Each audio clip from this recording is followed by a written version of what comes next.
Hi friends, welcome to Chandra's Kitchen.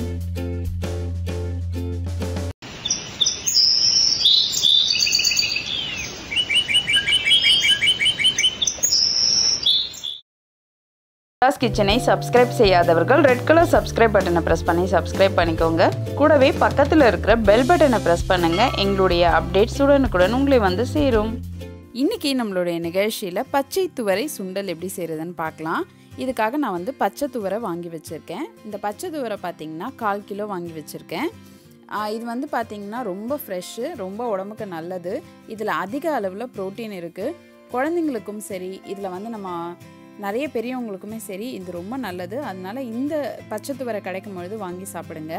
இதை பிரிச்சிங்கன்னா இந்த மாதிரி துவரையோடைய பருப்பு கிடைக்கும். இதை வந்து நம்ம யூஸ் பண்ண போகிறோம். இப்போ இந்த பச்சை துவரையை எப்படி வேக வைக்கிறது, அதுக்கு முதல்ல என்ன பண்ணுறதுன்னு காமிக்கிறேன். கொஞ்சம் உப்பு போட்டு நல்லா இதை வந்து உரசி கழுவிடுங்க. இதில் கொஞ்சம் அழுக்கெல்லாம் இருக்கும்.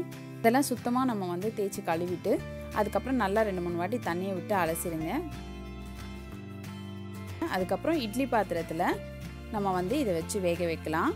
இப்போ வந்து பார்த்திங்கன்னா நான் நல்லா அலசிட்டேன். இதை வந்து இதுக்கு மேலே வச்சுருக்கேன். இந்த பச்சை துவரையை பொறுத்த வரைக்கும் நம்ம வந்து கொஞ்சமாக உப்பு தண்ணி தெளிச்சுட்டு இட்லி பாத்திரத்தில் வேக வச்சுக்கலாம். இது குக்கர்லலாம் விசில் வச்சிங்கன்னா குழஞ்சிரும். இது ஒரு 5 நிமிஷத்தில் நமக்கு வந்து ரெடி ஆகிடும். ஒரு 5 நிமிஷம் ஆயிடுச்சு. இப்போ பச்சை துவரை வந்து நல்லா வெந்திருக்கும். நான் உங்களுக்கு காமிக்கிறேன். இப்போ பாருங்கள், பச்சை துவரை வந்து நல்லா வெந்திருக்கு.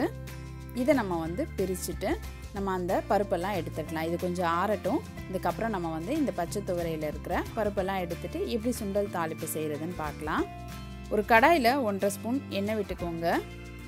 எண்ணெய் நல்லா காஞ்சதும் கடுகு உளுந்து சேர்த்துக்கோங்க. இப்போ கடுகு உளுந்து நல்லா பொரிஞ்சிடுச்சு. இது கூட வந்து நான் கொஞ்சம் கருவேப்பிலை சேர்த்துக்கிறேன். இப்போ வந்து கருவேப்பிலை வந்து நல்லா பொரிஞ்சிடுச்சு. இதை ஒரு லைட்டாக வதக்கிடலாம். அடுத்தது 2 காஞ்ச மிளகா கிள்ளி இதுக்கு சேர்த்துக்கலாம். நீங்கள் பச்சை மிளகா கூட சேர்த்துக்கலாம். ஆனால் காஞ்ச மிளகாவுடைய வாசனை நல்லாயிருக்கும். அதுக்காக நான் காஞ்ச மிளகா சேர்த்துருக்கேன். இப்போ இதை நல்லா வதக்கிடுங்க. அடுத்ததான் நம்ம ஏற்கனவே உப்பு போட்டிருக்கிறதுனால கொஞ்சமாக உப்பு, பெருங்காயத்தூள் வந்து சேர்த்துக்கோங்க. சேர்த்துட்டு இந்த பச்சை துவரையை இதில் சேர்த்துருங்க. சேர்த்துட்டு நல்லா கலந்து விட்டுருங்க. இப்போ ஒரு 2 நிமிஷத்தில் நம்மளுடைய பச்சை துவரை சுண்டல் ரெடி ஆயிடுச்சு. இந்த துவரை சுண்டல் வந்து ரொம்ப உடம்புக்கு நல்லது. இது வந்து அதிக அளவில் புரோட்டீன் இருக்குது. உங்கள் குழந்தைங்களுக்கு கண்டிப்பாக இதை கொடுங்க. நீங்களும் இந்த பச்சை துவரை உங்களுக்கு கிடச்சிதுன்னா வாங்கி செஞ்சு பார்த்துட்டு உங்களுடைய ஃபீட்பேக்கை எங்களுக்கு சொல்லுங்கள். மேலும் இது போன்ற சுவாரஸ்யமான தகவல்களை அறிந்து கொள்ள சந்திராஸ் கிச்சனை சப்ஸ்கிரைப் செய்யுங்கள். உங்களுடைய கமெண்ட் பாக்ஸில் போடுங்க. லைக் அண்ட் ஷேர் பண்ணுங்கள்.